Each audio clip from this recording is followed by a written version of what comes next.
বুড়া মানুষ, হ্যাঁ, যারা সম বিল ইজমা তারা কি করতে পারবে, বুড়ারা কি করতে পারবে, ফিদিয়া দিতে হবে, ফিদিয়া দিতে হবে। প্রতিদিন একটা মিসকিন, মিসকিনের কত দিতে হবে? অর্ধ সা কিনে দিবেন, 1 কেজি 20 গ্রাম হিসাব করে অনেকে, তো সা দিয়ে ভালো, সা দিয়ে ভালো। সার বুঝুন তো একটা নির্দিষ্ট মাপ আছে, ওর কাছে আছে। হ্যাঁ হ্যাঁ, 4 মুদে 1 সা, তো 2 মুদ দিতে হবে, 2 মুদ দিতে হবে, বুঝছেন তো? জি।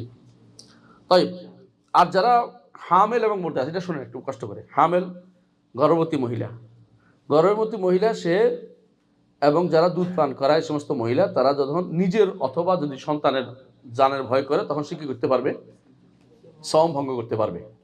তবে এগুলি তাকে কি করতে হবে, কাজা করতে হবে, কাজা, কাফারা না, কাজা দিতে হবে, কাজা করতে হবে। আচ্ছা, এখন প্রশ্ন হচ্ছে, যদি সন্তানের কারণে সে যদি কোনো ইয়া করে, এই ভাঙে, তাহলে কি করতে হবে, তার শুধু কাজা করতে হবে, ফিদিয়া দেওয়া লাগবে না। কিন্তু যদি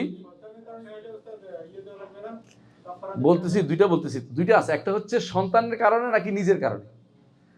নিজের কারণে হলে কাজা, সন্তানের কারণে কাজা এবং কাফারা দুইটা দিতে হবে। মানে বুঝছেন কথা কি, বুঝছেন? একজন মানুষ নিজের কারণে, মহিলা নিজের কারণে ভাঙছে, যে কষ্ট হচ্ছে, তাহলে কি করতে হবে, কাজা করবে।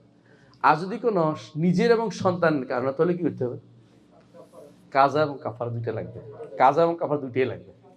শুধু সন্তানের জন্য হলে, শুধু সন্তানের জন্য হলে বলে আমরা দুইটাই লাগবে। সে তো কাজা তো করতে হবে, রাখে নাই তো, কাজাও করতে হবে, কাফারা দিতে হবে। বুঝলে পার্থক্যটা বুঝে আসে, তাই না? আচ্ছা, আমরা এমনি বলেছিলাম যে কঠিন কষ্টে যখন পিপাসা মরে যাচ্ছে, এমন অবস্থা হলে কি করতে, ভাঙতে পারবে, তবে কাজা করতে হবে। তবে কি করতে হবে, কাজা করতে। জোর করে কাউকে রোজা ভঙ্গ করলে, জোর করে, মানে অনেক সময় জালেমরা কি করে, মানুষ ধরে আইনা রোজাদারের কষ্ট করে পানি খাওয়াই দেয়। পুলিশই করে এটা, কোনো জায়গাতে পুলিশরা করে। হ্যাঁ, সিয়াম ভঙ্গ হবে না, তার গুণ হবে না, তার সিয়াম ভঙ্গ হবে না। গুণ হবে তার উপর যে অন্যায় করছে। আর যে জিহাদ ফি সাবিলিল্লাহ হলে প্রয়োজনে সিয়াম ভঙ্গ করা যাবে। জিহাদ ফি সাবিলিল্লাহ সরাসরি যুদ্ধের ময়দানে যদি হয়।